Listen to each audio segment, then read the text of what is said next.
എല്ലാ ദൈവമക്കളെയും ഞാൻ യേശു കർത്താവിൻ്റെ നാമത്തിൽ വന്ദനം ചൊല്ലുന്നു. കർത്താവ് ഇന്ന് നിങ്ങളെ സ്പർശിക്കുകയും നിങ്ങളുടെ ജീവിതത്തിൽ നിന്ന് ഒരടിമത്തത്തിൻ്റെ ചങ്ങല പൊട്ടിക്കുകയും ചെയ്യുന്ന, അവിടുന്ന് തിരഞ്ഞെടുത്തിരിക്കുന്ന ഒരു അനുഗ്രഹിക്കപ്പെട്ട ദിവസമാകുന്നു എന്ന് ഞാൻ തിരിച്ചറിയുന്നു. നമ്മൾ ഓരോരുത്തരുടെ ജീവിതത്തിലും ഇന്ന് ഈ സൂമിലും യൂട്യൂബിലുമായി കാണുന്ന നിങ്ങളുടെയും നിങ്ങളെ ശുശ്രൂഷിക്കുന്ന എൻ്റെയും വരെ ജീവിതത്തിൽ ഇന്നൊരു വലിയ ഡെലിവറൻസ് പരിശുദ്ധാത്മാവ് നൽകുമെന്ന് ഞാൻ പൂർണ്ണമായും വിശ്വസിക്കുന്നു.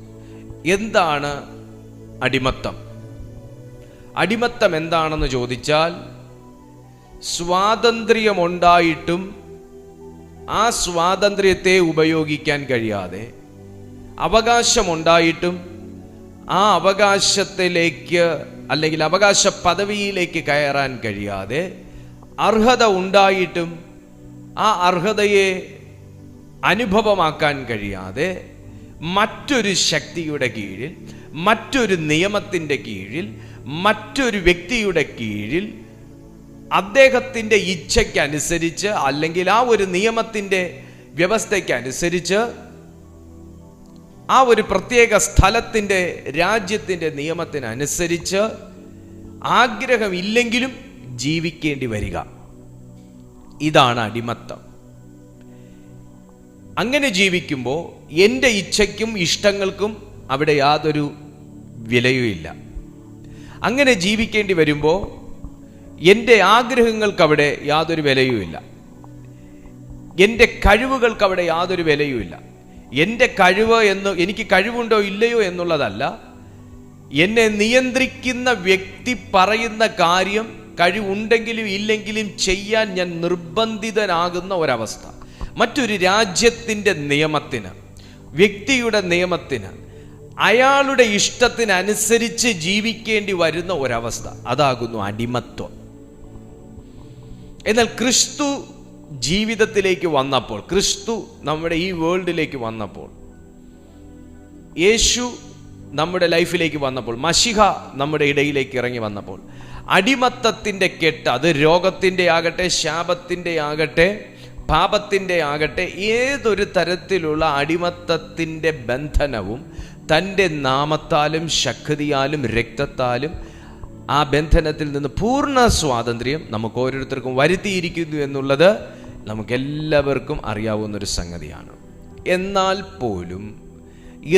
പോലും ക്രിസ്തു നൽകിയ സ്വാതന്ത്ര്യം, യേശു നമുക്ക് വരുത്തിയ സ്വാതന്ത്ര്യം, യേശു നമുക്ക് തന്ന ആ ഒരു പുതിയ ജീവിതം, അതിൻ്റെ പൂർണ്ണമായ സ്വാതന്ത്ര്യത്തോടുകൂടെ ജീവിക്കാൻ പറ്റാത്ത ആത്മീയരാണ് ഏറിയ പങ്കും ഇന്ന് ഭൂമിയിലുള്ളത്. ക്രിസ്തു ഒരു വ്യക്തിയെ സ്വാതന്ത്ര്യം വരുത്തി കഴിഞ്ഞാൽ അവൻ സാക്ഷാൽ സ്വതന്ത്രനാണ്. എന്നാൽ നമ്മുടെ നെഞ്ചത്തൊന്ന് കൈവച്ച് ആ വാക്യം പറയുമ്പോൾ മനസ്സാക്ഷി നമ്മളോടൊരു ചോദ്യം ചോദിക്കും: നീ വാസ്തവത്തിൽ സ്വതന്ത്രനാണോ? ഒരുവൻ ക്രിസ്തുവിലായാൽ അവൻ പുതിയ സൃഷ്ടി. ക്രിസ്തു നമുക്ക് സ്വാതന്ത്ര്യം വരുത്തിയാൽ അവൻ സാക്ഷാൽ സ്വതന്ത്രൻ. ഈ വചനം നമ്മൾ ഏറ്റെടുത്ത് ആമേൻ പറഞ്ഞിട്ട് കൈ നെഞ്ചത്ത് വെക്കുമ്പോൾ മനസ്സാക്ഷി നമ്മളോട് ചോദിക്കും: എടാ, വാസ്തവത്തിൽ നീ ക്രിസ്തു സ്വതന്ത്രനാക്കിയ അളവിലുള്ള പൂർണ്ണ സ്വതന്ത്രനാണോ എന്നൊരു ചോദ്യം നമ്മളോട് ചോദിക്കാൻ സാധ്യതയുണ്ട്. എവിടെയൊക്കെയാണ് ഒരു ആത്മീയനെ സാത്താൻ കുടുക്കിയിടാൻ ഉള്ള സാധ്യതയുള്ളത് എന്ന് നമുക്ക് തിരുവചനത്തിൻ്റെ അടിസ്ഥാനത്തിൽ നമുക്കൊന്ന് പരിശോധിക്കാം. യെശയ്യാ പ്രവാചകന്റെ പുസ്തകം ആദ്യം നിങ്ങളൊന്ന് എടുക്കുക. യെശയ്യാ പ്രവാചകന്റെ പുസ്തകം 42-ാമത്തെ അധ്യായം, അതിൻ്റെ 6-7 വാക്യങ്ങൾ എന്ന് പറയുമ്പോൾ 6-7 വാക്യങ്ങൾ ഇങ്ങനെയാണ് വായിക്കുന്നത്: കുരുട്ട് കണ്ണുകളെ തുറപ്പാനും ബദ്ധന്മാരെ കുണ്ടറയിൽ നിന്നും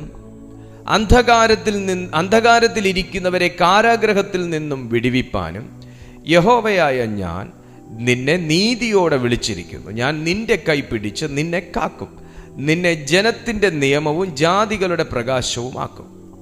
ഇത് വാഗ്ദാനം ചെയ്യപ്പെട്ടിരിക്കുന്ന സ്വാതന്ത്ര്യമാണ്. എവിടുന്നാണ്?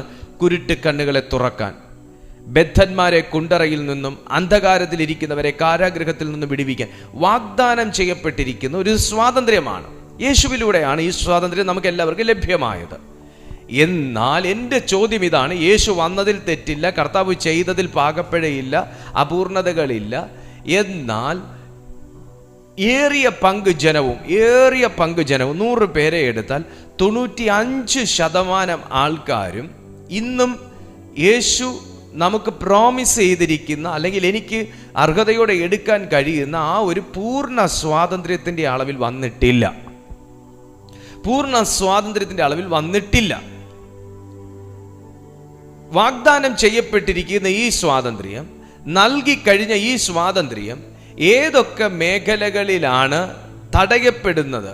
ഈ പൂർണ്ണ സ്വാതന്ത്ര്യം എന്ന അളവിലേക്ക് ഒരു വ്യക്തിക്ക്, ഒരു ആത്മീയന്, ഒരു ദൈവ പൈതലിന്, അല്ലെങ്കിൽ ഒരു മനുഷ്യന്, ദൈവത്തെ അറിഞ്ഞില്ലയോ എന്നുള്ളതല്ല, ഒരു മനുഷ്യന് എവിടെയാണ് തടയപ്പെടുന്നത് എന്ന് ചോദിച്ചാൽ, ഒന്നാമത്തെ അവൻ്റെ അടിമത്തം പിശാചിൽ തന്നെയാണ്.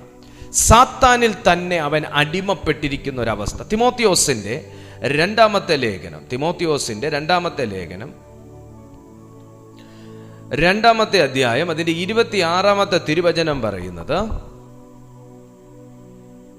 നമുക്കതിൻ്റെ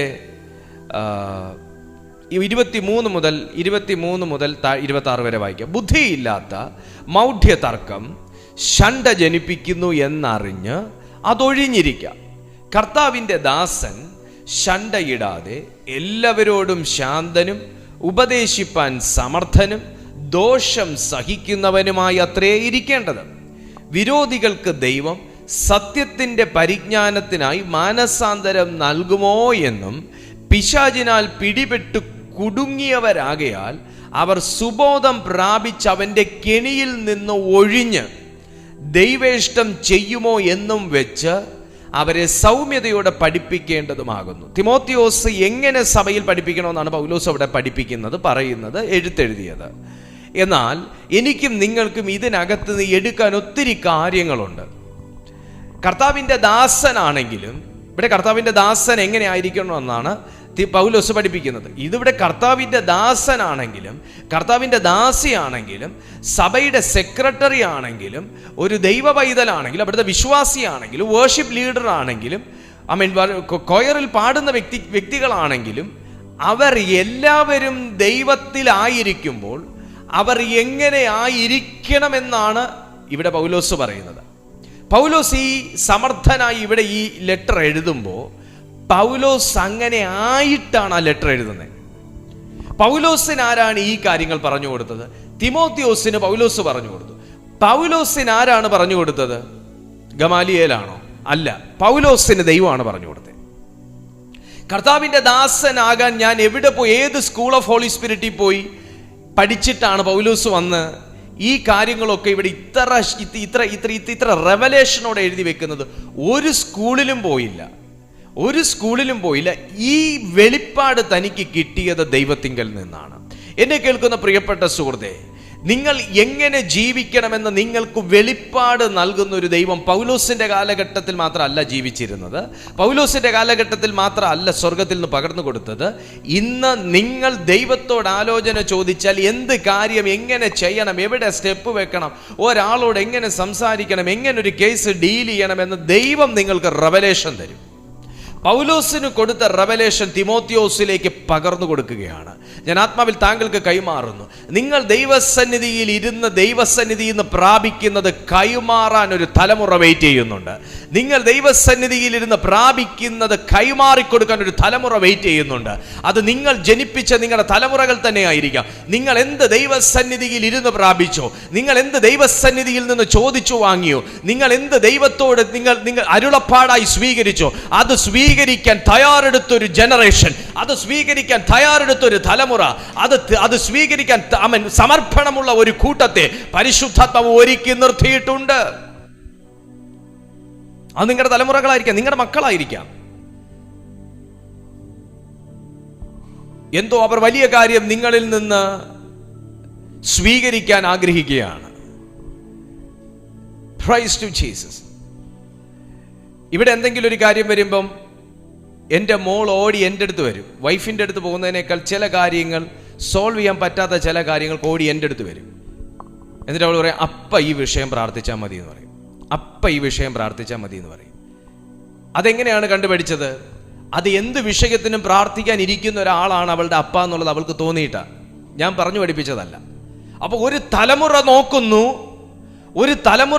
വളർന്നു വരുന്ന ഒരു തലമുറ നോക്കുന്നു, ക്രിസ്തുവിൽ നിൽക്കുന്ന നീ എങ്ങനെയാണ്, ക്രിസ്തുവിനെ പ്രസംഗിക്കുന്ന താങ്കൾ എങ്ങനെയാണ്, ക്രിസ്തുവിനെ അനുഗമിക്കുന്ന താങ്കൾ എങ്ങനെയാണ്. ഒരു തലമുറ നോക്കുന്നു. ഒരു തലമുറ നിന്റെ ജീവിതത്തിലേക്ക് നോക്കുമ്പോൾ, ജീവനുള്ള ഒരു തലമുറ ദൃശ്യമണ്ഡലത്തിൽ നിന്ന് നിന്നിലേക്ക് നോക്കുമ്പോൾ, അദൃശ്യമണ്ഡലത്തിൽ നിന്ന് അതുപോലെ ജീവനുള്ള ദുഷ്ടതലമുറകൾ, സാത്താനീയ ദൂതന്മാർ നിന്നിലേക്ക് നോക്കുന്നു. നിന്റെ ജീവിതം എങ്ങനെയാണ്? ഞാൻ പറയുന്നത് രണ്ടും കൂടെ കണക്റ്റായി വരുന്നുണ്ടോ നിങ്ങൾക്ക്? ആത്മീയ മേഖലയിലെ അടിമത്തത്തെക്കുറിച്ചും ദൈവമക്കളിലെ അടിമത്തത്തെക്കുറിച്ചും ഞാൻ മെല്ലെ മെല്ലെ മെല്ലെ പറഞ്ഞു വരികയാണ്.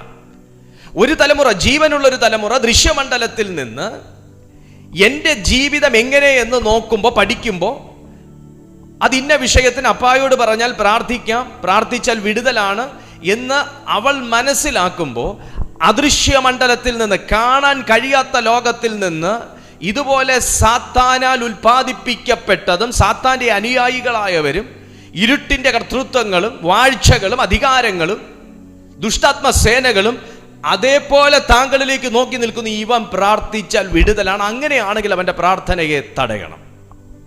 അങ്ങനെയാണെങ്കിൽ അവന്റെ ജീവിതത്തെ വികൃതമാക്കണം. അങ്ങനെയാണെങ്കിൽ അവന്റെ വിശ്വാസത്തെ ചോർത്തണം. അങ്ങനെയാണെങ്കിൽ അവന്റെ പ്രോമിസുകൾ തടയണം. അങ്ങനെയാണെങ്കിൽ അവന്റെ പ്രാർത്ഥനയുടെ മറുപടികൾ നാം ചെറുക്കേണ്ടതാകുന്നു. ഒരു മോള് പറയുന്നു അപ്പ പ്രാർത്ഥിച്ച വിടുതല, മറ്റേ ആള് പറയുന്നു അവന്റെ പ്രാർത്ഥനയുടെ വിടുതലിനെ തടയണം. ഇവിടെയാണ് ഒരാത്മീയൻ അധികാരമുള്ളവനായി എഴുന്നേൽക്കേണ്ടത്. ആത്മീയ അടിമത്തത്തിൽ നിൽക്കുന്നിടത്തോളം കാലം ഒരാത്മീയന്, ഒരു ദൈവ പൈതലിന് അധികാരമുള്ളവനായി തുടരുവാനോ നിലനിൽക്കുവാനോ കഴിയുകയില്ല. അങ്ങനെയാണെങ്കിൽ അടിമത്തത്തിലാണോ ഞാൻ എന്ന് പരിശോധിക്കേണ്ടതും അടിമത്തത്തിലല്ല ഞാൻ എന്ന് ഉറപ്പുവരുത്തേണ്ടതും അനിവാര്യമാണ്. Hallelujah, praise to Jesus. കർത്താവിന്റെ ദാസൻ ശണ്ടയിടാതെ, അങ്ങനെയാണെങ്കിൽ വായ മുതൽ സൂക്ഷിക്കണം. ഒരു കർത്താവിൻ്റെ ദാസനാണെങ്കിൽ, ദാസിയാണെങ്കിൽ, വിശ്വാസിയാണെങ്കിൽ, സഭയിലെ ചുമതല ഉള്ള വ്യക്തിയാണെങ്കിൽ, അല്ലാത്ത വ്യക്തിയാണെങ്കിൽ വായ് മുതൽ സൂക്ഷിക്കണം. ശണ്ട ഇടരുത്. ഉപദേശിപ്പാൻ സമർത്ഥൻ. കാര്യം എന്താ? നീ ഉപദേശിക്കുമ്പോൾ തെറ്റും. നിന്റെ വായ് ശണ്ട സംസാരിച്ചിട്ട് നീ പോയി വചനം സംസാരിക്കുന്ന സമയത്ത് കാര്യങ്ങൾ അങ്ങോട്ട് പൊരുത്തപ്പെടത്തില്ല. നീ പ്രാർത്ഥിക്കുന്നതും വാഗൊണ്ടാണ്, ഉപദേശിക്കുന്നതും വാഗൊണ്ടാണ്, വേണ്ടാതീനം പറയുന്നതും വായുകൊണ്ടാണ്. എല്ലാം കൂടെ ഒരിടത്ത് അങ്ങനെ ഒഴുകത്തില്ല. അതുകൊണ്ടാണ് പൗലോസ് അവിടെ പറയുന്നത്, പിശാചിനാൽ പിടിപെട്ട് കുടുങ്ങിയവരാകയാൽ. പിശാചിനാൽ പിടിപെട്ട് കുടുങ്ങിയവരെ രക്ഷിക്കാനാണ് കർത്താവ് നമ്മളെപ്പോലുള്ളവരെ അപ്പോയിന്റ് ചെയ്തേക്കുന്നത്. നാം തന്നെ ആ കെണിക്കകത്തുനിന്ന് രക്ഷപ്പെട്ട് വന്നില്ല എങ്കിൽ കെണിക്കകത്ത് പെട്ട ആളിനെ എങ്ങനെ രക്ഷപ്പെടുത്തും? നമ്മൾ രക്ഷിക്കാൻ പോകുന്ന സമയത്ത് പുള്ളി ഇങ്ങോട്ട് പറയും, അച്ഛൻ്റെ ആ കാല് മറ്റേ അതിനകത്ത് കെണിക്കകത്ത് കുടുങ്ങി കിടക്കുവാണല്ലോ, അത് എടുത്തിട്ടൊന്ന് വന്നാൽ പോരെ എന്നെ രക്ഷിക്കാനെന്ന് ചോദിക്കും. ശരിയല്ലേ? പിശാചിനാൽ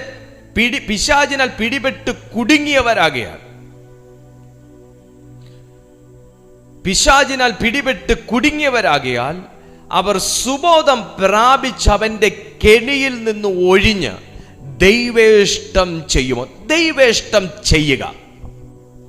ദൈവേഷ്ടം എന്താന്ന് ചോദിച്ചാൽ, ദൈവം ക്രിസ്തു നിങ്ങൾക്ക് വരുത്തിയ സ്വാതന്ത്ര്യത്തിനകത്ത് തന്നെ നിങ്ങൾ കണ്ടിന്യൂ ചെയ്യുക എന്നുള്ളതാണ്.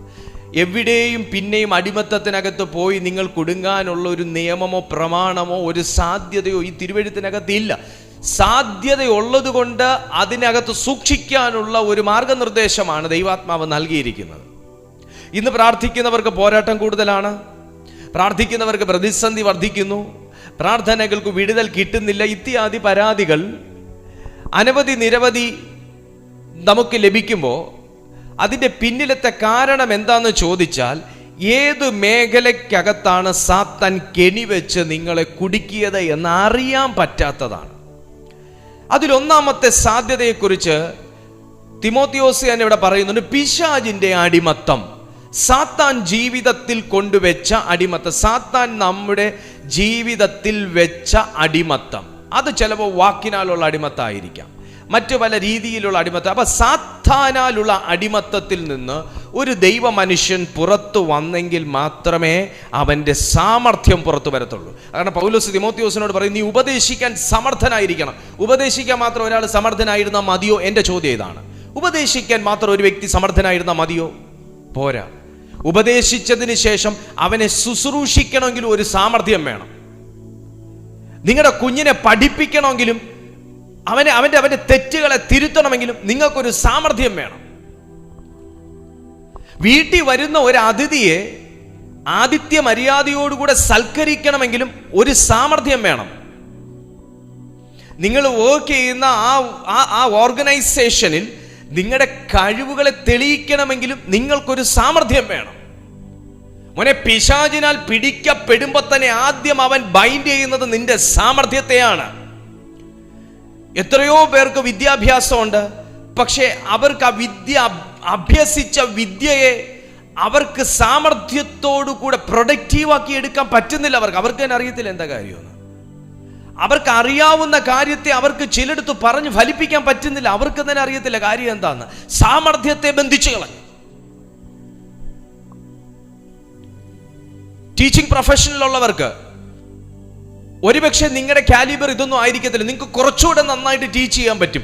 പക്ഷെ നിങ്ങൾക്ക് തന്നെ അറിയത്തില്ല നിങ്ങൾക്ക് എന്താ ഇങ്ങനെ അല്ല. നിങ്ങളുടെ ടീച്ചിങ് സ്റ്റൈൽ ഇങ്ങനെയല്ല, നിങ്ങളുടെ ടീച്ചിങ് മോഡ് ഇങ്ങനെയല്ല. പക്ഷെ നിങ്ങൾ എങ്ങനെയൊക്കെയോ നിങ്ങളെ ആ വിദ്യാർത്ഥികളുടെ മുമ്പിൽ നാണം കെടാതെ നിങ്ങളെ തന്നെ നിങ്ങൾ അവതരിപ്പിക്കാൻ പാടുപെടുകയാണ്. നിന്റെ സാമർഥ്യത്തെ ബാധിച്ചൊരു സാധനമുണ്ട്. ശുശ്രൂഷകന്മാർ, നിങ്ങൾക്ക് ജനത്തിന്റെ മുമ്പിൽ യേശുവിനെ പൂർണ്ണമായിട്ടും ഓപ്പൺ ചെയ്യാനുള്ളൊരു കൃപയുണ്ട്. പക്ഷെ പല സമയത്ത് നമ്മുടെ പ്രാഗൽഭ്യത്തെയും സാമർഥ്യത്തെയും ബ്ലോക്ക് ചെയ്യുന്ന ഒരു തലം. അപ്പൊ എവിടെയൊക്കെയോ അടിമത്തത്തിന്റെ ഒരു ചങ്ങല ഇങ്ങനെ കടന്ന് ചുറ്റുക. എവിടെ പോയാലും ആ ചങ്ങല പുറകെ വരും. കാര്യം എന്താ? അതിന്റെ ഒരു ഹുക്ക് എന്റെ മേലിട്ടിട്ടുണ്ട്. ഇന്ന് നിന്റെ ജീവിതത്തിൽ, നിന്റെ ഷർട്ടിലായിരിക്കാം, നിന്റെ ബോഡിയിലായിരിക്കാം, നിന്റെ മൈൻഡിലായിരിക്കാം, സോളിലായിരിക്കാം, നിങ്ങളുടെ സ്പിരിറ്റിലായിരിക്കാം, നിങ്ങളുടെ ഓർഗൻസിലായിരിക്കാം, എവിടെയാണോ, നിങ്ങളുടെ പേരിലായിരിക്കാം, നിങ്ങളുടെ ജീവിതത്തിലായിരിക്കാം, സാത്താൻ ഇട്ടിരിക്കുന്ന ചെയിനിന്റെ ഹുക്ക് ദൈവത്തിന്റെ പരിശുദ്ധാത്മാവ് ഈ സെക്കൻഡിൽ പൊട്ടിച്ചു മാറ്റട്ടെ. O mighty God, in Jesus name. ആ ഹുക്ക് പൊട്ടണം. കാരണം ഞാൻ എവിടെ പോയാലും ആ ചങ്ങലയുടെ ഒരു വാൽ ഇങ്ങനെ തൂങ്ങിക്കിടും. കാര്യം എന്താ? അതിൻ്റെ ഒരു എന്നിലായിരിക്കുന്നത്. ഇന്ന് മുതൽ അവൻ്റെ എല്ലാ അവകാശങ്ങളും കട്ടാവും. പിശാചിനാലുള്ള അടിമത്തം, അതിനകത്തുനിന്ന് ഒരു ദൈവ പൈതൽ പുറത്തു വന്നെങ്കിൽ മാത്രമേ അവന് രക്ഷയുള്ളൂ. രണ്ടാമത് സാത്താൻ നമ്മളെ കൊടുക്കാൻ ഏറ്റവും കൂടുതൽ സാധ്യതയുള്ളത് യോഹന്നാന്റെ സുവിശേഷം 8-ാമത്തെ അധ്യായം അതിന്റെ 36-ാമത്തെ അനുഗ്രഹിക്കപ്പെട്ട തിരുവചനത്തിൽ പറയുന്നു, പുത്രൻ നിങ്ങൾക്ക്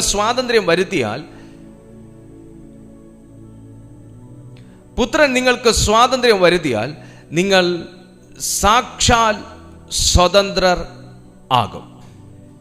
പുത്രൻ നിങ്ങൾക്ക് സ്വാതന്ത്ര്യം വരുത്തിയാൽ സാക്ഷാൽ സ്വതന്ത്രരാകും. എന്നാൽ ഇല്ല എങ്കിലോ അത് പുത്രൻ സ്വാതന്ത്ര്യം വരുത്താത്തത് കൊണ്ടല്ല, പുത്രൻ വരുത്തിയ സ്വാതന്ത്ര്യത്തിന്റെ എല്ലാ മേഖലകളിൽ നിന്നും സ്വാതന്ത്ര്യം പ്രാപിക്കാത്തത് കൊണ്ടാണ്. 34-ാമത്തെ വാക്യത്തിലേക്ക് കയറി വായിക്കുമ്പോൾ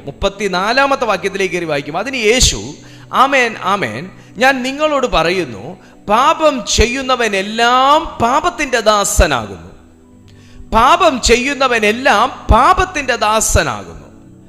പുത്രൻ സ്വാതന്ത്ര്യം വരുത്താത്തത് കൊണ്ടല്ല പാപത്തിന്റെ ദാസനായത്.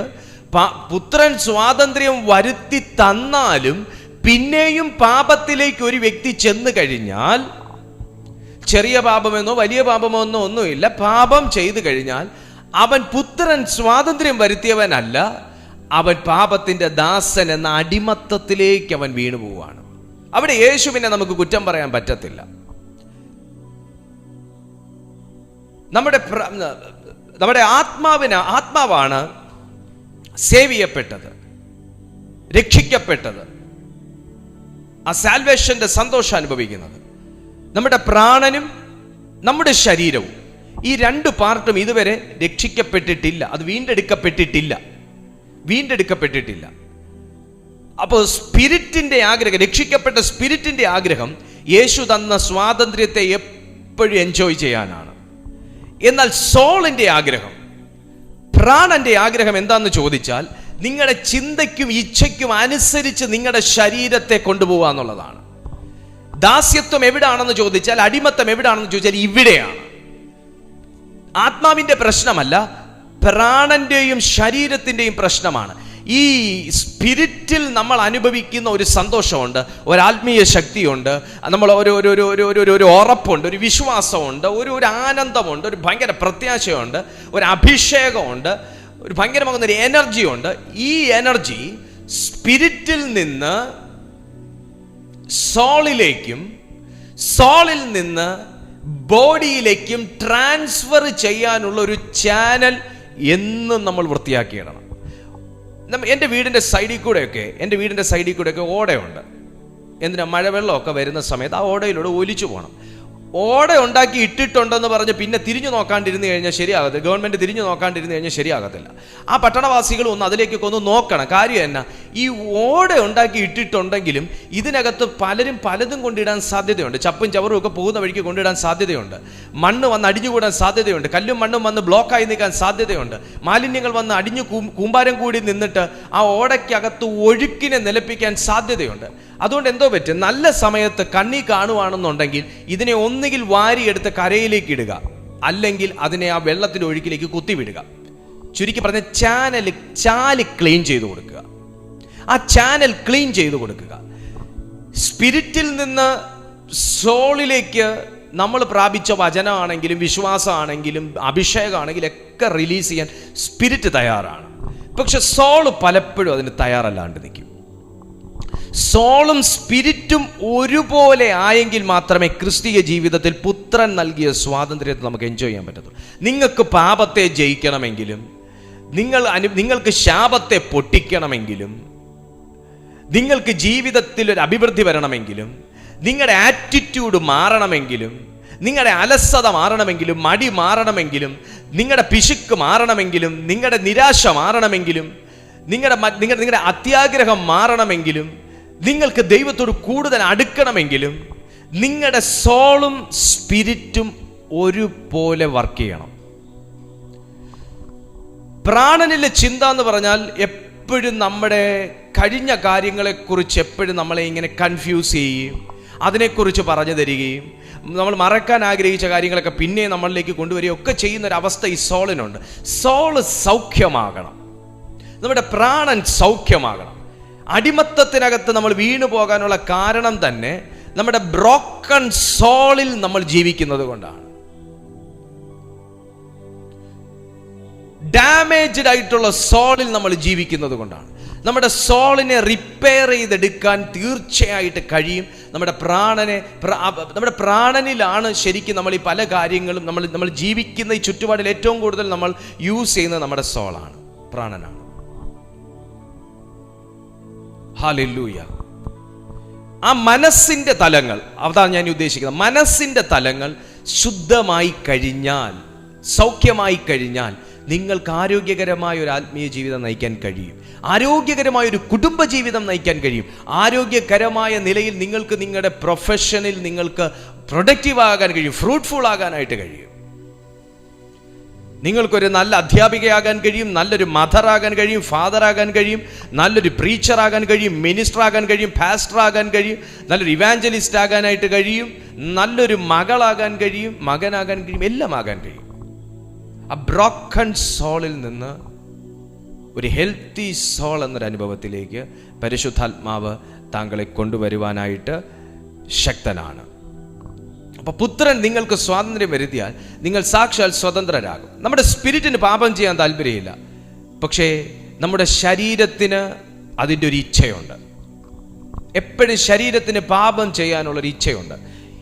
ഉണ്ടെങ്കിൽ എനിക്കതിനെ എൻ്റെ സോള് കൊണ്ടും എൻ്റെ സ്പിരിറ്റ് കൊണ്ടും കൺട്രോൾ ചെയ്യാൻ പറ്റുന്നില്ല എങ്കിൽ ഞാനൊരു അടിമത്തത്തിനകത്താണ്. അതാണ് രണ്ടാമത്തെ അടിമത്തം, പാപത്തിൻ്റെ അടിമത്തം.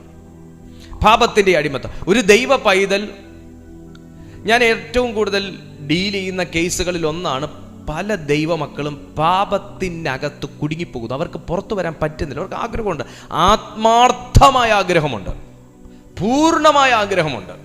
അവർക്ക് പക്ഷേ പറ്റുന്നില്ല. പാസ്റ്റർ, എനിക്ക് ഇവരെ കൂടെ പറ്റുന്നില്ല, ഒരവസ്ഥയാണ് അവർക്ക്. അപ്പൊ പറ്റാത്ത സാധനമാണ് ആ സാധനം ഹുക്കിട്ടിരിക്കുകയാണ്. ആ ഒരു സ്ട്രോങ് ഹോൾഡ് ഉണ്ട് അവൻ്റെ മേൽ.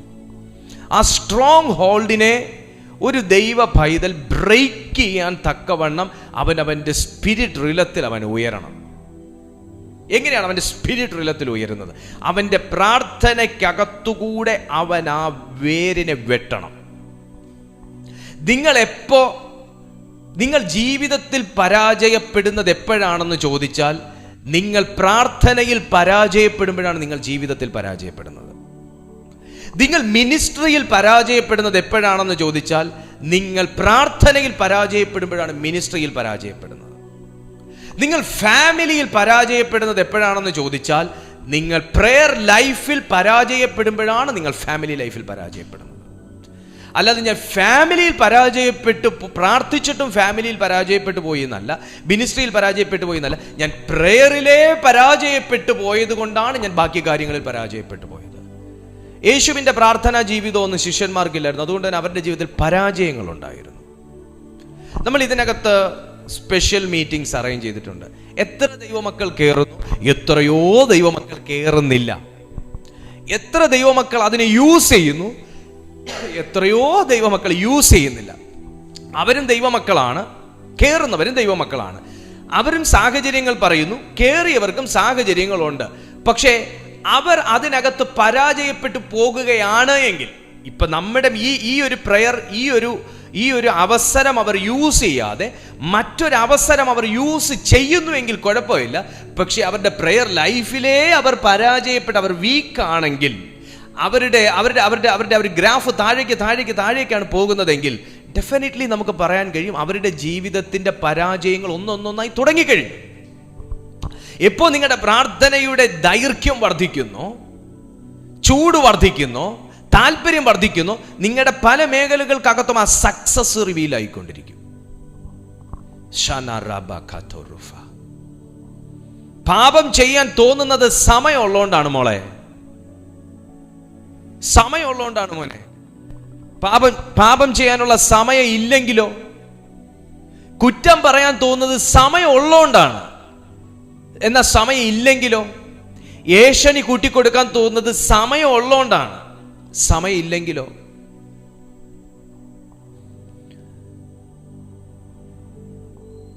ഏറ്റവും അടുത്തൊരു ബന്ധുവിനെ വിളിക്കത്തില്ല, പക്ഷെ ഒരാളുടെ കുറ്റം മറ്റൊരു വ്യക്തിയോട് പറയാൻ സമയമെടുക്കും. ചോദിക്കുമ്പോൾ പറയും സമയമില്ലായിരുന്നു. യേശുവിന് 24 മണിക്കൂർ, നമുക്ക് 24 മണിക്കൂർ. പക്ഷെ ഒറ്റ വ്യത്യാസമേ ഉള്ളൂ. യേശു 24 മണിക്കൂറിൽ ഒത്തിരി സമയം പ്രൊഡക്റ്റീവായിട്ട് യൂസ് ചെയ്തു. നമ്മൾ 24 മണിക്കൂറും പല സമയങ്ങളിലും അങ്ങനെ അത് തന്നെ വിശ്രമാവസ്ഥയിലിരിക്കുന്നുകൊണ്ടാണ്. Price to Jesus. തെറ്റുകൾ ഉണ്ടാകുന്നത് തെറ്റുകൾ ചെയ്യാനുള്ള താല്പര്യമുള്ളത് കൊണ്ടോ അതിനുള്ള സമയമുള്ളത് കൊണ്ടാണ്. അല്ലെങ്കിൽ ശരി ചെയ്യാനുള്ള സമയത്തെ തെറ്റ് ചെയ്യാൻ വേണ്ടി വിനിയോഗിക്കുന്ന ഒരു ഫോഴ്സ് എന്നിൽ തന്നെ പ്രവർത്തിക്കുന്നു എന്നുള്ളത് കൊണ്ടാണ്. ആ ഫോഴ്സ് ഏതാന്നുള്ളത് ഒരു ആത്മീയൻ കണ്ടുപിടിച്ചിരിക്കണം, ഒരു ദൈവ പൈതൽ കണ്ടുപിടിച്ചിരിക്കണം. ഞാൻ ചർച്ചിൽ പോകുന്നത് കൊണ്ട് പാപം ചെയ്യത്തില്ലെന്നില്ല. ഞാനൊരു പാസ്റ്റർ ആയതുകൊണ്ടോ പാസ്റ്ററുടെ മകനായതുകൊണ്ടോ പാപം ചെയ്യത്തില്ല എന്നില്ല. ഞാൻ പാപം ചെയ്യാതിരിക്കണമെങ്കിൽ ഞാനും എൻ്റെ ദൈവവുമായി അതുപോലെ ഒരു ഉടമ്പടി വേണം. ഞാൻ ദൈവവുമായിട്ട് കമ്മിറ്റഡ് ആണെങ്കിൽ മറ്റൊരു വ്യക്തിയുമായി കമ്മിറ്റ് ചെയ്യാൻ പോകത്തില്ല. ഞാൻ സ്പിരിച്വൽ ലൈഫിൽ കമ്മിറ്റഡ് ആണെങ്കിൽ ഞാൻ മറ്റ് ലോകമോഹങ്ങൾക്കകത്ത് കമ്മിറ്റ് ചെയ്യാൻ പോകത്തില്ല. അവസരങ്ങൾ വരും, കമ്മിറ്റ് ചെയ്യാൻ പോകത്തില്ല, ഇടപെടാൻ പോകത്തില്ല, സംസാരിക്കാൻ പോകത്തില്ല. കാരണം എന്താ? പുത്രനാണ് എനിക്ക് സ്വാതന്ത്ര്യം വരുത്തിയത്, അയാളല്ല. എന്നെ നിർത്തിയിരിക്കുന്നത് ആരാ? എനിക്ക് സുഖിപ്പിച്ച് നിർത്തണമെന്ന് തോന്നുന്ന ആ വ്യക്തിയല്ല, എന്നെ നിർത്തിയിരിക്കുന്നത് പുത്രനാണ്. അപ്പൊ പിന്നെ എനിക്ക് പുത്രനോടല്ലേ കൂടുതൽ വിധേയത്വം വേണ്ടത്? എനിക്ക് ദൈവത്തോടല്ലേ കൂടുതൽ സ്നേഹം വേണ്ടത്? എനിക്ക് ഈ പുള്ളി പിണങ്ങണ്ട, എന്നാൽ പുള്ളി ഇനിയിപ്പോൾ പിണങ്ങിയാൽ എന്തോ ചെയ്യുമെന്ന് പറഞ്ഞാൽ പുള്ളിയെ തടവണമെന്നുണ്ടോ എനിക്ക്? പുള്ളിക്ക് വേണമെങ്കിൽ മാനസാന്തരപ്പെട്ട് നമ്മുടെ കൂടെ കൂടിക്കോട്ടെ, ഇല്ലെങ്കിൽ ആ വഴിക്ക് അങ്ങ് വിട്ടുപോക്കോട്ടെ. അതല്ലേ നല്ലത്? എനിക്കെൻ്റെ നിത്യത നഷ്ടപ്പെടുന്നതിനേക്കാളും ആ പുള്ളിയെ സുഖിപ്പിക്കുന്നതിനേക്കാളും നല്ലത് എനിക്കെൻ്റെ നിത്യത നഷ്ടപ്പെടാതെ സൂക്ഷിക്കുന്നതല്ലേ? എൻ്റെ ദൈവവുമായിട്ടുള്ള ബന്ധം ഞാൻ കാത്തു സൂക്ഷിക്കുന്നതല്ലേ? അതിന് യേശു ആമേൻ ആമേൻ 2 വട്ടം ആമേൻ യേശു യൂസ് ചെയ്തിരിക്കുകയാണ്. അതിൻ്റെ ഉറപ്പ് ഭയങ്കര കൂടുതലാണ്. നീ പാപത്തിന് കമ്മിറ്റ് ചെയ്തിട്ടുണ്ടെങ്കിൽ ഇന്ന് വിഡ്രോ ചെയ്യണം. നിന്നെ സേവ് ചെയ്യാൻ കർത്താവിൻ്റെ ആത്മാവ് നിന്റെ റൂമിലുണ്ട്. നിന്റെ റൂം നിന്നെ വശീകരിക്കുന്നുവെങ്കിൽ ആ റൂമിൻ്റെ മേലൊരു ദൈവിക സാന്നിധ്യം ഇന്ന് പരിശുദ്ധാത്മാവ് പകർന്ന് ക്ലീൻ ചെയ്യും. നിന്റെ ഫോൺ നിന്നെ ചതിക്കുന്നുണ്ടെങ്കിൽ ആ ഫോണിനെ കർത്താവിൻ്റെ കയ്യിൽ ഏൽപ്പിച്ച് ശുദ്ധീകരിച്ച് പ്രാർത്ഥിക്കുക. നിന്നെ ദൈവം സേവ് ചെയ്യും. ബന്ധങ്ങൾ നീ കർത്താവിൻ്റെ കയ്യിൽ ഏൽപ്പിച്ച് സേവ് ചെയ്യുക, പ്രാർത്ഥിക്കുക, ദൈവം സേവ് ചെയ്യും. അൺവാണ്ടഡ് കോണ്ടാക്ട്സ് ഒക്കെ കട്ട് ചെയ്ത് കളയുക. കാരണം പുത്രൻ സ്വാതന്ത്ര്യം വരുത്തിയാൽ സാക്ഷാൽ സ്വതന്ത്രം. പിന്നെ ആരാടാ എന്നെ കുടുക്കാൻ വരുന്നത്? കുടുക്കാൻ വരുന്നത് ഇങ്ങനെയുള്ള വേഷം ധരിച്ച ആൾക്കാരാണ്. ഇങ്ങനെയുള്ള വേഷം ധരിച്ച ആൾക്കാരാണ്. മക്കളെ, ഇത് അന്ത്യകാലഘട്ടമാണ്. ഏതു വിധേന നിങ്ങളെ തെറ്റിക്കാമെന്നും നിങ്ങളുടെ നിത്യത നഷ്ടപ്പെടുത്താമെന്നും നിങ്ങളും ദൈവവും തമ്മിലുള്ള ആ ബന്ധം നഷ്ടപ്പെടുത്താമെന്നും നശിപ്പിച്ച് കളയാമെന്നും എന്ത് വേണ്ടാതീനം വായ്ക്കകത്ത് കൊണ്ട് കുത്തിത്തിരികി നിങ്ങളെ കൊണ്ട് നാക്കിട്ട് വളച്ച് സംസാരിപ്പിച്ച് നിങ്ങളുടെ വിശുദ്ധിയും നിങ്ങളുടെ വേർപാടും നിങ്ങളുടെ സന്തോഷവും പരിശുദ്ധാത്മ അഭിഷേകവും കളഞ്ഞ് നിങ്ങളെ ഒന്നിനും കൊള്ളാത്ത വെറും ഒരു ഡെഡ് ബോഡി പോലെ ആക്കി നിർത്താമെന്നും സാത്താൻ നോക്കി ഊടാടി സഞ്ചരിച്ചുകൊണ്ടിരിക്കുക. നമ്മളാ എന്തെങ്കിലും ഫോണിൽ സെർച്ച് ചെയ്തുകൊണ്ടിരിക്കുന്ന കാലുമേ കാലുമിട്ട്, പുള്ളി വെറുതെ ഫോണിൽ സെർച്ച് ചെയ്യത്തില്ല, നിന്നെ എങ്ങനെ കൊടുക്കണമെന്ന് ഊടാടി സഞ്ചരിക്കും. നമുക്ക് എന്ത് വേണമെങ്കിലും ആദ്യം ഫോണിൽ സെർച്ച് ചെയ്യണം, പുള്ളി ഇറങ്ങി അന്വേഷിക്കും. അതാണ് അയാളുടെ ഒരു മെച്ചം. Praise to Jesus. ആത്മീയ സ്വാതന്ത്ര്യം ദൈവം തന്നിരിക്കുകയാണ്. ആത്മീയ സ്വാതന്ത്ര്യം നിങ്ങൾക്ക് ദൈവം തന്നു കഴിഞ്ഞാൽ നിങ്ങളുടെ ശരീരത്തിന്റെ സ്വാതന്ത്ര്യം ആത്മീയ സ്വാതന്ത്ര്യത്തിലൂടെ നമുക്ക് പ്രാപിക്കാൻ കഴിയും. ആത്മീയ സ്വാതന്ത്ര്യം ദൈവം തന്നു കഴിഞ്ഞാൽ നിങ്ങളുടെ സാമ്പത്തിക സ്വാതന്ത്ര്യം ആത്മീയ സ്വാതന്ത്ര്യത്തിലൂടെ പ്രാപിക്കാൻ കഴിയും. ആത്മീയ സ്വാതന്ത്ര്യം കർത്താവ് വരുത്തി കഴിഞ്ഞാൽ നിങ്ങളുടെ ബന്ധങ്ങളിന്മേലുള്ള ബന്ധനം അഴിച്ച് സ്വാതന്ത്ര്യം ആത്മീയ സ്വാതന്ത്ര്യത്തിലൂടെ പ്രാപിക്കാൻ കഴിയും.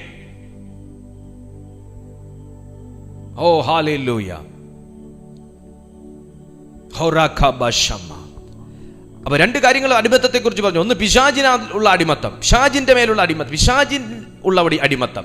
2 പാപത്തിലുള്ള അടിമത്തം. 3-ാമത്തെ കാര്യം പറഞ്ഞിട്ട് മരണത്തിന്മേലുള്ള ഒരു അടിമത്തം, മരണഭീതിയുടെ അടിമത്തം. നിങ്ങളൊന്ന് വന്നേ, റോമർക്ക് എഴുതിയ ലേഖനത്തിലേക്ക് ഒന്ന് വന്നേ. റോമർക്ക് എഴുതിയ ലേഖനം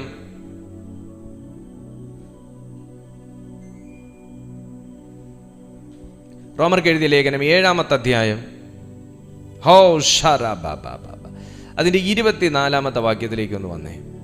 അയ്യോ, ഞാൻ അരിഷ്ട മനുഷ്യൻ, ഈ മരണത്തിന് അധീനമായ ശരീരത്തിൽ നിന്ന് എന്നെ ആർ വിടുവിക്കും? നമ്മുടെ കർത്താവായ യേശുക്രിസ്തു മുഖാന്തരം ഞാൻ ദൈവത്തിന് സ്തോത്രം ചെയ്യുന്നു. ഇങ്ങനെ ഞാൻ തന്നെ ബുദ്ധി കൊണ്ട് ദൈവത്തിന്റെ പ്രമാണത്തെയും ജഡം കൊണ്ട് പാപത്തിന്റെ പ്രമാണത്തെയും സേവിക്കുന്നു. ഇതാരാ പറഞ്ഞേ? പൗലോസ്ലീഹയാ പറഞ്ഞേ. ഒരു വ്യക്തിയെ 2 പ്രമാണങ്ങൾ സ്വാധീനിക്കും, ജഡത്തിന്റെ പ്രമാണവും ആത്മാവിന്റെ പ്രമാണവും. ബുദ്ധി കൊണ്ടുള്ള ജീവിതവും ആത്മാവ് കൊണ്ടുള്ള ജീവിതവും. എല്ലായിടത്തും ബുദ്ധി കൊണ്ടുള്ള ജീവിതം പറ്റത്തില്ല, ബുദ്ധിയില്ലാതെ ജീവിക്കാനും പറ്റത്തില്ല. എല്ലാ സ്ഥലത്തും ആത്മാവ് കൊണ്ടുള്ള ജീവിതം സാധ്യമല്ല, കാരണം നമ്മൾ ജീവിക്കുന്ന വേൾഡ് അങ്ങനെയാണ്. എന്നാൽ നമ്മൾ കർത്താവിന്റെ രാജ്യത്തിൽ ചെന്ന് കഴിഞ്ഞാൽ അവിടെ ബുദ്ധിക്ക് സ്വാധീനമില്ല, പ്രാധാന്യമില്ല. അവിടെ ആത്മാവിന് മാത്രമേ പ്രാധാന്യമുള്ളൂ. അവിടെ നിങ്ങൾക്ക് സഞ്ചരിക്കണമെങ്കിൽ പോലും നിങ്ങൾക്ക് ആത്മാവിലേ പറ്റത്തുള്ളൂ. അയ്യോ, ഞാൻ അരിഷ്ട മനുഷ്യൻ എന്ന് പറയുമ്പോൾ ഈ മരണത്തിന് അധീനമായ ശരീരത്തിൽ നിന്ന് എന്നെ ആർ വിടുവിക്കും? ഇത് ജഡത്തിന്റെ അല്ലെങ്കിൽ ജഡത്തിന്റെ പ്രമാണത്തിന്റെ ഒരു ചോദ്യമാണ്. എന്നാൽ ഈ ശരീരത്തിൽ നിന്നും, ഈ ശരീരത്തിൽ ഇരിക്കുമ്പോഴും നമ്മളെ വിടുവിക്കാൻ കഴിയുന്ന ഒരുവൻ ഇന്നും ജീവിക്കുന്നു. നിങ്ങളൊരു അരിഷ്ടത അനുഭവിക്കുന്ന ഒരു മനുഷ്യനാണെങ്കിൽ, ഒരു വ്യക്തിയാണെങ്കിൽ, നിങ്ങൾ രോഗം നിമിത്തമായിരിക്കാം അത് അനുഭവിക്കുന്നത്, ശാപങ്ങൾ നിമിത്തമായിരിക്കാം അത് അനുഭവിക്കുന്നത്. Praise to Jesus.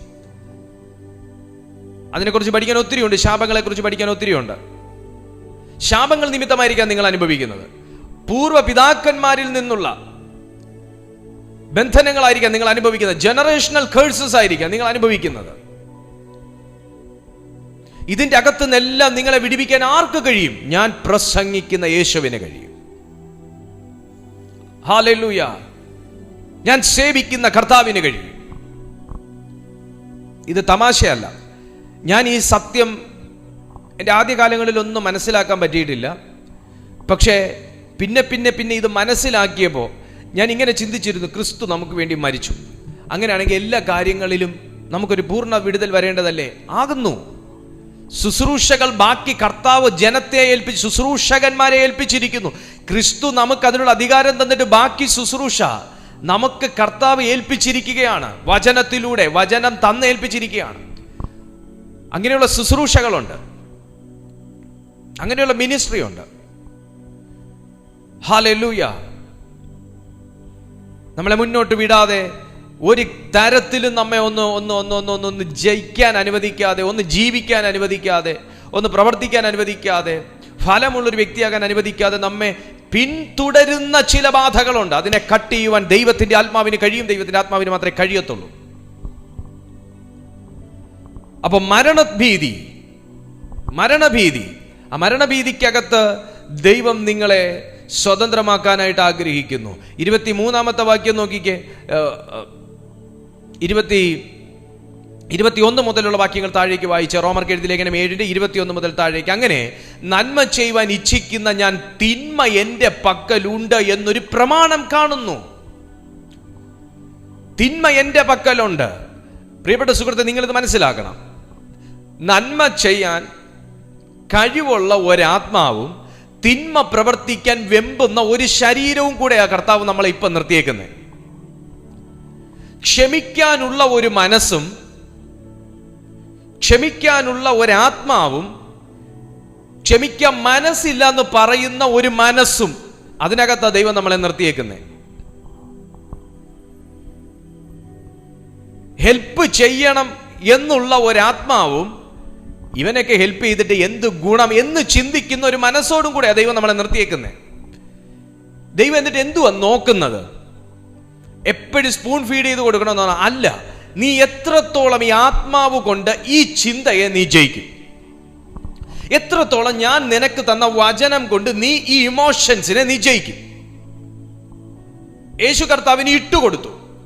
യേശു കർത്താവിന് ടെംപ്റ്റ് ചെയ്യുന്ന സാഹചര്യം പിതാവ് അനുവദിച്ചു, പരിശുദ്ധാത്മാവ് നടത്തി. എന്നിട്ട് സ്വർഗം നോക്കി, എൻ്റെ പുത്രൻ എങ്ങനെ ഈ കേസ് ഹാൻഡിൽ ചെയ്യും. പുത്രൻ ഹാൻഡിൽ ചെയ്തത് അന്യഭാഷ പറഞ്ഞല്ല, പുത്രൻ ഹാൻഡിൽ ചെയ്തത് വചനം കൊണ്ടും ആത്മാവ് കൊണ്ടുമായിരുന്നു. രണ്ട് കാര്യം യൂസ് ചെയ്തു. 40 ദിവസത്തെ ഫാസ്റ്റിങ്ങിനകത്ത് ഡെയിലി അറ്റാക്ക് ആയിരുന്നു യേശുവിന്. ഡെയിലി അങ്ങനെ ഡെയിലി അറ്റാക്ക് ആകുന്നവരുണ്ട് ഇതിനകത്തുണ്ട്. ആ ഡെയിലി അറ്റാക്കിനകത്ത് കർത്താവ് എന്തുവാ ചെയ്തേ? ആദ്യത്തെ ദിവസം അന്യഭാഷ പ്രാർത്ഥിച്ചു. രണ്ടാമത്തെ ദിവസം ഭൂതം വന്ന സമയത്ത് വീണ്ടും കർത്താവ് ഒന്നും കൂടെ ശാസിച്ച് പ്രാർത്ഥിച്ചു. മൂന്നാമത്തെ ദിവസം വീണ്ടും പിശാച് വന്ന സന്ദർഭത്തിൽ പിന്നെ ഒന്ന് എഴുന്നേറ്റ് നിന്ന് സടകുടഞ്ഞ് പ്രാർത്ഥിച്ചു. 4-ാമത്തെ ദിവസം വന്നപ്പോൾ പിന്നെ സ്വർഗത്തിലേക്ക് ഒന്ന് തുറച്ചു നോക്കാൻ തുടങ്ങി. 5-ാമത്തെ ദിവസം വന്നപ്പോൾ ദൈവത്തിന് നേരെ പിറുപിറുക്കാൻ തുടങ്ങി. 6-ാമത്തെ ദിവസം വന്നപ്പോൾ ഈ പൊല്ലാപ്പായല്ലോ ഈ സംഭവത്തിലേക്ക് വന്നത് എന്ന്, ഈ ലോകത്തേക്ക് വന്നത് പൊല്ലാപ്പായല്ലോ എന്ന് കർത്താവ് പറഞ്ഞു തുടങ്ങി. അങ്ങനെയാണോ? അല്ല. എത്ര പ്രാവശ്യം ആ സൈറ്റാനിക് അറ്റാക്ക് യേശുവിന്റെ ജീവിതത്തിന് നേരെ വന്നോ അത്രയും പ്രാവശ്യവും വേർഡ് കൊണ്ടും വെട്ടി, ആത്മാവ് കൊണ്ടും വെട്ടി. ലോഗോ സ്വർഗം അത് നോക്കി. അത് പുത്രന്റെ ഒരു ടെസ്റ്റായിരുന്നു. എന്നെയും ടെസ്റ്റ് ചെയ്യും. അടുത്തൊരു റിലത്തിലേക്ക് കർത്താവിനെ കൊണ്ടുപോയി എന്നെയും ടെസ്റ്റ് ചെയ്യും, താങ്കളെയും ടെസ്റ്റ് ചെയ്യും. അടുത്തൊരു തലത്തിലേക്ക് കൊണ്ടുപോകാൻ താങ്കളെയും ടെസ്റ്റ് ചെയ്യും. നമ്മൾ എങ്ങനെ ആ സാഹചര്യത്തെ ഫേസ് ചെയ്യുന്നു, എങ്ങനെ ആ സാഹചര്യത്തെ ഹാൻഡിൽ ചെയ്യുന്നു, ഇവിടെയാണ് നിങ്ങളുടെ വിജയവും അഭിഷേകവും ഇരിക്കുന്നത്. 2 പ്രമാണം ഞാൻ കാണുന്നു. ഉള്ളം കൊണ്ട് ഞാൻ ദൈവത്തിന്റെ ന്യായപ്രമാണത്തിൽ രസിക്കുന്നു, എങ്കിലും എൻ്റെ ബുദ്ധിയുടെ പ്രമാണത്തോട് പോരാടുന്ന വേറൊരു പ്രമാണം ഞാൻ എൻ്റെ അവയവങ്ങളിൽ കാണുന്നു. എൻ്റെ അവയവങ്ങളിലുള്ള പാപ പ്രമാണത്തിന് എന്നെ ബദ്ധനാക്കി കളയുന്നു. പൗലോസ് കടന്നുപോയ ഒരു അനുഭവത്തെക്കുറിച്ച് പറയാണ്. പിന്നെ ഈ പൗലോസ്യൻ അവിടെ എഴുതി വെച്ചു, ഞാൻ എൻ്റെ അവയവങ്ങളെ ക്രിസ്തു യേശുവിൽ മരിപ്പിച്ചു. മോനെ, നിന്നെ കൊണ്ട് പാപം ചെയ്യിക്കാൻ അവയവങ്ങൾ തുനിയുന്നു എന്നുണ്ടെങ്കിൽ കർത്താവിൽ അവയവങ്ങളെ മരിപ്പിക്കുക. തുറന്ന് പ്രസംഗിച്ചേ പറ്റൂ ഇതൊക്കെ. എന്നാൽ പോലും എനിക്കൊരു പരിമിതി ഉണ്ടെന്ന് ഞാൻ മനസ്സിലാക്കുന്നു. ഇതൊക്കെ തുറന്ന് സംസാരിക്കണം. ഇത് തുറക്കാൻ നാണക്കേട് വരുന്നിടത്താണ് സാത്താന്റെ വിജയം. എങ്കിലും ഞാൻ പറയട്ടെ, എനിക്ക് ഒന്ന് മറച്ചു വെച്ചേ സംസാരിക്കാൻ പറ്റുന്നുള്ളൂ. ഈ കാര്യങ്ങളെ എനിക്ക് പൂർണ്ണമാകുന്ന ഒരു അളവിൽ എനിക്ക് തുറന്ന് സംസാരിക്കാൻ പോലും എനിക്ക് കഴിയാത്ത ഒരു അവസ്ഥയും കൂടെ ഉണ്ട്. പൊതുജനമാണല്ലോ. എന്നാൽ ഞാനിത് എൻ്റെ ഒരു സഭയ്ക്കകത്താണ്, എൻ്റെ ചർച്ചിനകത്താണെങ്കിൽ ഞാൻ നിശ്ചയമായിട്ട് ഞാൻ ഓപ്പണായിട്ട് സംസാരിക്കും. കാരണം അങ്ങനെ തന്നെ പറഞ്ഞ് സ്വാതന്ത്ര്യം പ്രാപിക്കേണ്ട ജനം ചർച്ചിനകത്ത് വരും. പ്രിയപ്പെട്ട സുഹൃത്തെ, ഒരു ശരീരത്തിന്റെ എല്ലാ അവയവങ്ങളും എൻ്റെ ദൈവത്തെ അനുസരിക്കാൻ തയ്യാറെടുത്ത് നിൽക്കുകയും ഒരവയവം മാത്രം എൻ്റെ ദൈവത്തിന്റെ പ്രമാണത്തിന് നേരെ പോരാടുകയും ചെയ്യുമ്പോൾ ബാക്കി അവയവങ്ങളെല്ലാം ദൈവത്തോട് സഹകരിച്ചത് വെറുതെ ആയില്ലേ? ശരിയല്ലേ? ആ ഒരവയവത്തിന്മേലല്ലേ സാത്താൻ നിന്റെ ജീവിതത്തെ അടിമത്തത്തിനകത്ത് പിടിച്ചിട്ടിരിക്കുന്നത്? ആ ഒരൊറ്റ കാര്യത്തിലല്ലേ സാത്താൻ നിന്റെ ജീവിതത്തെ അടിമത്തത്തിനകത്ത് പിടിച്ചിട്ടിരിക്കുന്നത്? അവിടുന്നല്ലേ സ്വാതന്ത്ര്യം വരേണ്ടത്?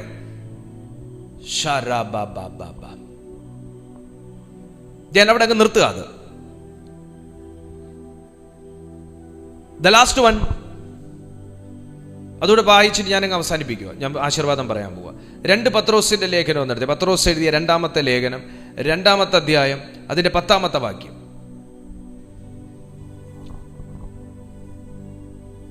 ഈ ചെറിയ അവയവം എന്ന് പറയുന്നത് ഒരുപക്ഷെ നിങ്ങളുടെ നാവായിരിക്കാം, നിങ്ങളുടെ വായായിരിക്കാം, നിങ്ങളുടെ കണ്ണായിരിക്കാം, കാതായിരിക്കാം, മറ്റേതെങ്കിലും ശരീരാവയവങ്ങളായിരിക്കാം.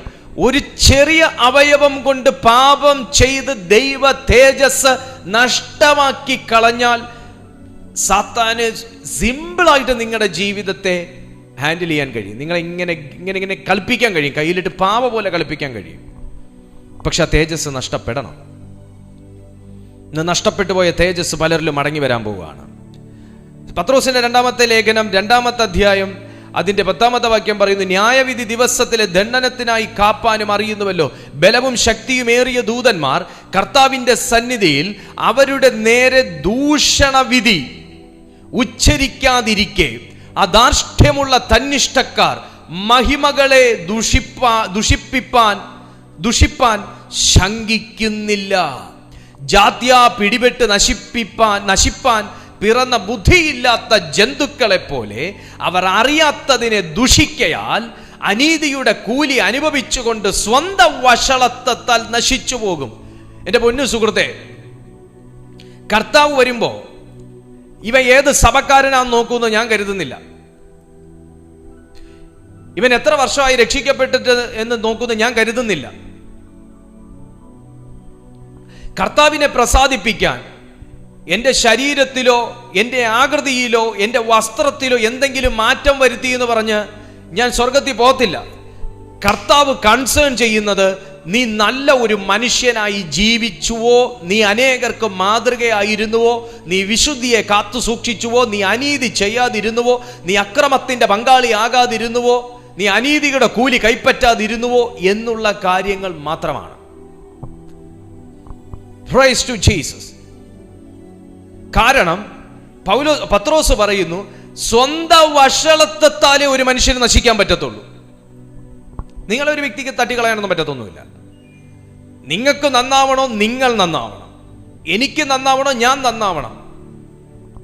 എൻ്റെ വഷളത്വം എന്നെ നശിപ്പിക്കുകയും ചെയ്യും, എൻ്റെ നീതി പ്രവർത്തികൾ എന്നെ ഉയർത്തുകയും ചെയ്യും. ഹല്ലേലൂയ. വാക്യം ഒന്ന് എടുത്ത് വായിക്കണമെന്നുണ്ട്, പക്ഷെ സമയം തീർന്നുപോയി. ബലവും ശക്തിയുമേറിയ ദൂതന്മാർ കർത്താവിന്റെ സന്നിധിയിൽ അവരുടെ നേരെ ദൂഷണവിധി ഉച്ചരിക്കാതെ ഇരിക്കെ അധാർഷ്ട്യമുള്ള തന്നിഷ്ടക്കാർ, അത് മനുഷ്യരാ. ദൂതന്മാർ വാപുത്തി മിണ്ടാതിരിക്കുക, ദൂഷണവിധി മിണ്ടാതിരിക്കുക. എന്നാൽ പോലും അധാർഷ്ട്യമുള്ള തന്നിഷ്ടക്കാർ മഹിമകളെ ദുഷിപ്പാൻ ശങ്കിക്കുന്നില്ല. ജാത്യാ പിടിപെട്ട് നശിപ്പാൻ പിറന്ന ബുദ്ധിയില്ലാത്ത ജന്തുക്കളെ പോലെ മനുഷ്യരാണ്. പക്ഷെ ജന്തുക്കളെ പോലെ ജീവിച്ച എന്തോ ചെയ്യാൻ നോക്കും? മനുഷ്യരാണ്. ജന്തുക്കളെ പോലെ പെരുമാറി എന്തോ ചെയ്യാൻ നോക്കും? മനുഷ്യർക്കുള്ള നിയമങ്ങളാ തിരുവെഴുത്തി തന്നേക്കുന്നേ. അതും വായിച്ചിട്ട് ജന്തുക്കളെ പോലെ ജീവിച്ച എന്തോ ചെയ്യാൻ നോക്കും? അതുകൊണ്ട് പത്രോസ് ഇവിടെ പറയുന്നത്, ജന്തുക്കളെ പോലെ അവർ അറിയാത്തതിനെ ദുഷിക്കയാൽ അനീതിയുടെ കൂലി അനുഭവിച്ചുകൊണ്ട് സ്വന്തം വഷളത്താൽ നശിച്ചു പോകും. ആർക്കും ഒന്നും ചെയ്യാൻ പറ്റത്തില്ല.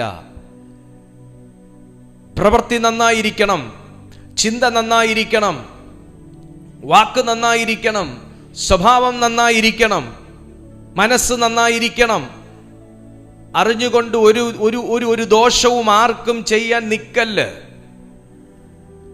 തിരുവെഴുത്ത് പറയുന്നു, സ്വന്തം വഷളത്താൽ നശിച്ചു പോകും. നാശത്തിന്റെ അടിമത്തം, ദ്രവത്വത്തിന്റെ അടിമത്തം. പുത്രന്റെ ശരീരം ദ്രവത്വം കാണാത്ത കാരണം എന്താന്ന് ചോദിച്ചാൽ, താൻ ആ നിലവാരത്തിലുള്ളൊരു ലൈഫ് സ്റ്റൈൽ കാത്തു സൂക്ഷിച്ചിരുന്നു. ഞാനിവിടെ നിർത്തുകയാണ്. നമുക്ക് ദൈവസന്നിധിയിൽ പ്രാർത്ഥിക്കാം.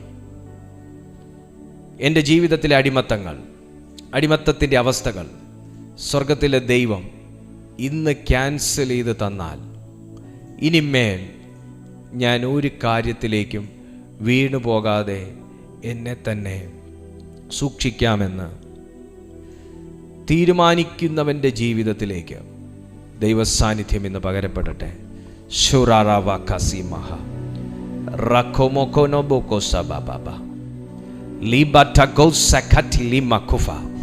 പ്രാർത്ഥിച്ചേ. അടിമച്ചങ്ങലകളെ കർത്താവേ, ഇന്ന് ദൈവത്തിൻ്റെ ശ്രദ്ധയിലേക്ക് ഞങ്ങൾ ഏൽപ്പിക്കുകയാണ്.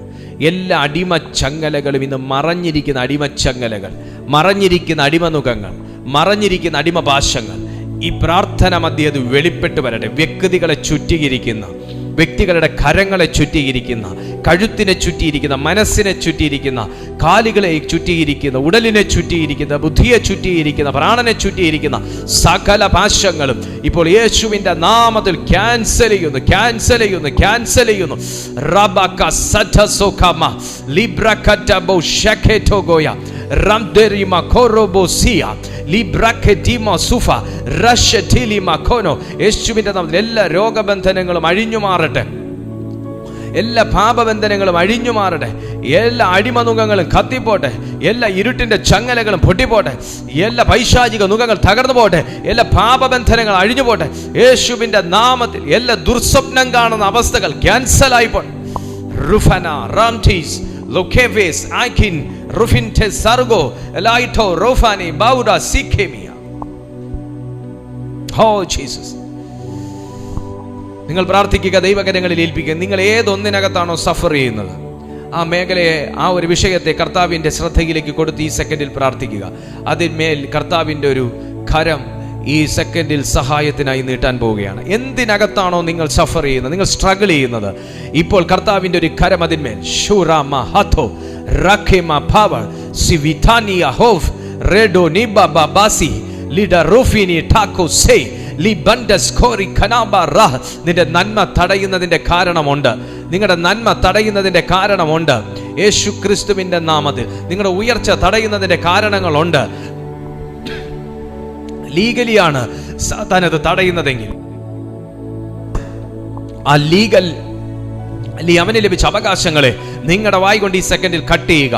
അവന് ലഭിച്ച എല്ലാ അവകാശങ്ങൾ, നിയമപരമായി അവന് ലഭിച്ച അവകാശങ്ങൾ നിങ്ങളുടെ ചിന്തയിലേക്ക്, മനസ്സിലേക്ക്, വികാരങ്ങളിലേക്ക്, ബുദ്ധിയിലേക്ക് അവന് ലീഗലി ലഭിച്ച അവകാശങ്ങൾ യേശുവിന്റെ നാമത്തിൽ ക്യാൻസൽ ആകട്ടെ.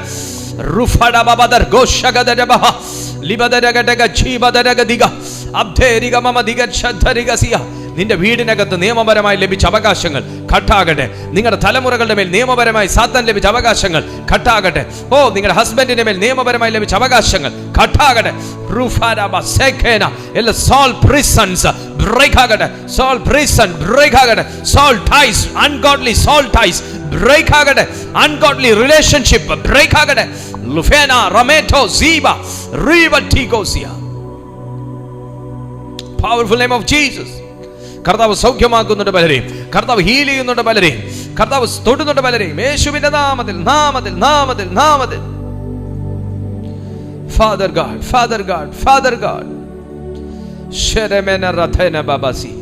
Sharanananananana. Oh, ദൈവശക്തി, ദൈവശക്തി, ദൈവശക്തി റിലീസ് ആകട്ടെ. പ്രാർത്ഥിച്ചവരെ ദൈവകരങ്ങളിൽ ഏൽപ്പിക്കുന്ന കർത്താവേ, ഇന്ന് ഞങ്ങളെ സ്പർശിച്ച അങ്ങയുടെ സ്നേഹത്തിനായി നന്ദി പറയുന്നു. അങ്ങയുടെ കരം ഞങ്ങളെ വിടുവിച്ചതിനായി സ്തോത്രം ചെയ്യുന്നു. എല്ലാ മഹത്വവും അങ്ങേക്ക് യേശുവിൻ നാമത്തിൽ തന്നെ. ആമേൻ. നിങ്ങളുടെ സാക്ഷ്യങ്ങൾ, നിങ്ങളുടെ ടെസ്റ്റിമണി, നിങ്ങളുടെ പ്രാർത്ഥനാ വിഷയങ്ങളൊക്കെ ഞങ്ങൾക്കറിയാൻ താല്പര്യമുണ്ട്. ഈ നമ്പറിൽ നിങ്ങൾക്ക് വാട്സാപ്പിൽ നിങ്ങളുടെ സാക്ഷ്യങ്ങളും നിങ്ങളുടെ അനുഭവങ്ങൾ, നിങ്ങളുടെ പ്രാർത്ഥനാ വിഷയങ്ങളൊക്കെ നിങ്ങൾക്ക് ആമേൻ അറിയിക്കാനുള്ള അവസരമുണ്ട്. നിങ്ങൾ ഈ നമ്പർ വാട്സാപ്പിൽ നിങ്ങൾ ഫോണിൽ സേവ് ചെയ്തിട്ട് നിങ്ങൾ വാട്സാപ്പിൽ നിങ്ങളുടെ ടെസ്റ്റിമണീസ്, നിങ്ങളുടെ പ്രാർത്ഥനാ വിഷയങ്ങളൊക്കെ അയച്ചാൽ തീർച്ചയായിട്ടും ഞങ്ങൾക്കത് വളരെ ബലമാണ്. തീർച്ചയായിട്ടും ഞങ്ങൾ പ്രാർത്ഥനാ വിഷയങ്ങൾക്കായിട്ട് പ്രാർത്ഥിക്കുകയും ചെയ്യും. നിങ്ങൾക്ക് ഈ മീറ്റിങ്ങിനെ കുറിച്ചുള്ള ലിങ്കുകൾ കിട്ടണമെങ്കിൽ, പോസ്റ്ററുകൾ കിട്ടണമെങ്കിൽ, അറിയിപ്പ് കിട്ടണമെങ്കിൽ ഈ നമ്പറിൽ തന്നെ നിങ്ങൾ വാട്സാപ്പിൽ നിങ്ങൾക്ക് മീറ്റിങ്ങിൻ്റെ ഡീറ്റെയിൽസ് ആവശ്യമുണ്ടെന്ന് പറഞ്ഞിട്ടാൽ ഇവിടുന്ന് അത് അയച്ച് നൽകുന്നതായിരിക്കും. നിങ്ങൾക്ക് മുടക്കം കൂടാതെ ഞങ്ങളുടെ എല്ലാ സ്പെഷ്യൽ മീറ്റിംഗ്സിലും റെഗുലർ മീറ്റിംഗ്സിലും പങ്കെടുക്കാൻ സാധിക്കുകയും ചെയ്യും. എല്ലാ ദിവസവും ഈ ശുശ്രൂഷകൾ ഈ പ്ലാറ്റ്ഫോമിനകത്ത് നടന്നു വരുന്നു. രാവിലെ 6:30 മണിക്ക് മോർണിംഗ് മെസ്സേജ് ഉണ്ട്. ഈവനിങ് 6:30 ഞങ്ങളുടെ ഈവനിങ് സർവീസ് ഉണ്ട്. നിങ്ങൾക്ക് 2 മീറ്റിങ്ങിലും പങ്കെടുക്കാൻ കഴിയും. യൂട്യൂബ് നിങ്ങൾ സന്ദർശിച്ചാൽ മതിയാകും. സൂം ലിങ്ക് ആവശ്യമുണ്ടെങ്കിൽ നിങ്ങൾ ഈ നമ്പറിൽ തന്നെ നിങ്ങൾ ആവശ്യപ്പെട്ടാൽ നിങ്ങൾക്ക് സൂം ലിങ്ക് അയച്ചു കിട്ടും. കർത്താവ് വലിയ കാര്യങ്ങൾ ഈ ദിവസങ്ങളിൽ ചെയ്തുകൊണ്ടിരിക്കുന്നു. നിങ്ങളുടെ ജീവിതത്തിലും അത് ചെയ്യുവാൻ തക്കവണ്ണം കർത്താവ് പദ്ധതി ഇട്ടത് കൊണ്ടാണ് നിങ്ങൾ ഇന്ന് ഈ സന്ദേശം കേട്ടത്. ദൈവമായ കർത്താവ് നിങ്ങളെ അനുഗ്രഹിക്കട്ടെ.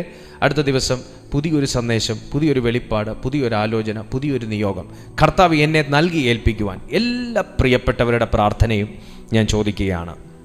നമുക്ക് ഒരുമിച്ച് ദൈവരാജ്യത്തിനായിട്ട് പ്രവർത്തിക്കാം, ഒരുമിച്ച് ദൈവരാജ്യത്തിൽ വളരാം. കർത്താവ് അതിനായി നമ്മളെല്ലാവരെയും സഹായിക്കട്ടെ. God bless you and God B with